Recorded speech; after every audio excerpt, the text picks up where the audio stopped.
Hello, I'm Bill Botel and welcome to episode 3 of Clocking Corona.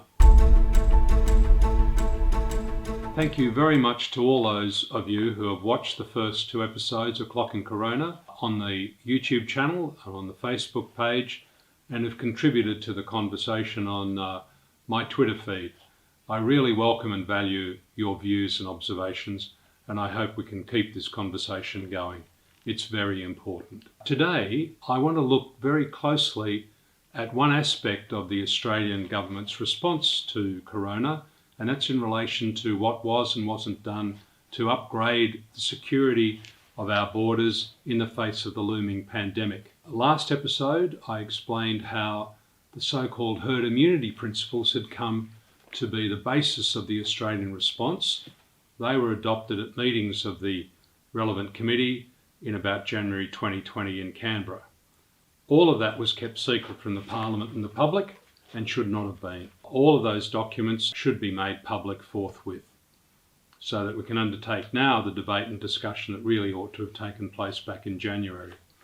However, when the committee met, one document that was made public, commendably, was this: the Australian Health Sector Emergency Response Plan for Novel Coronavirus.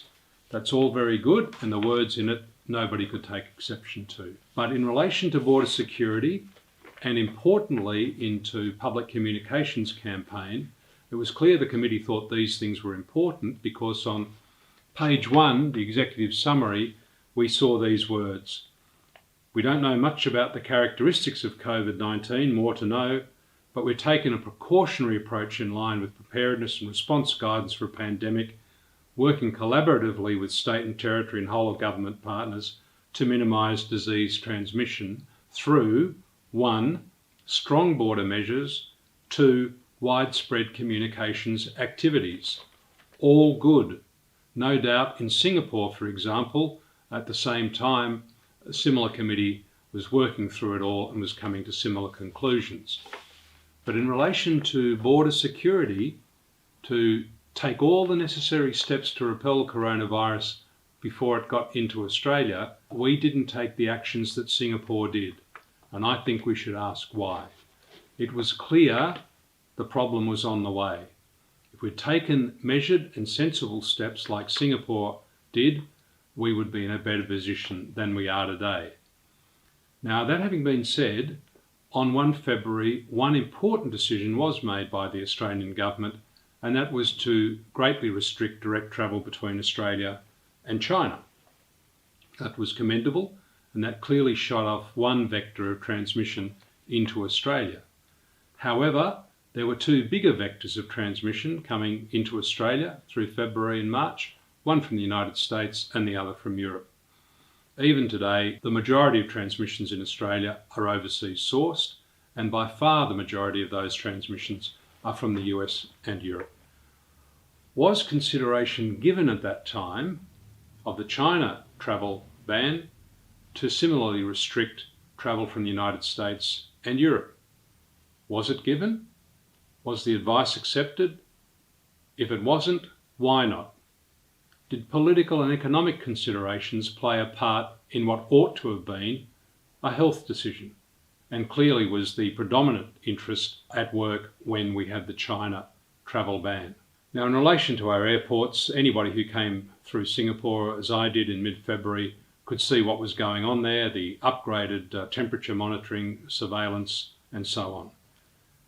When I got back to Sydney, there was nothing in mid-February. And that set alarm bells clanging in my mind, and ought to have set alarm bells clanging in the minds of people who really mattered. Clearly, it did not. We deserve to know the reasons why it didn't happen. There was clearly a breakdown of communications and resolve and effort between health, border security, biosecurity, and the state health departments. And when we look at the cruise ships, we saw what happened with Ruby Princess.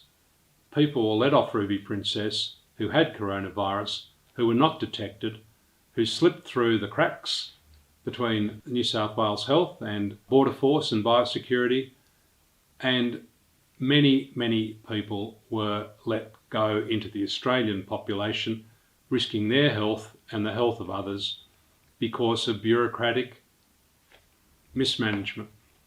Not good enough. We should have done what Singapore, Hong Kong, Taiwan did in relation to our borders, and we did not. When the evidence was there in front of our eyes that what they were doing was the right, proportionate, sensible approach from about early February 2020. In the next episode of Clocking Corona, I'd like to look very closely at what happened, should have happened, but didn't happen in relation to public communications activities. Thanks so much for watching.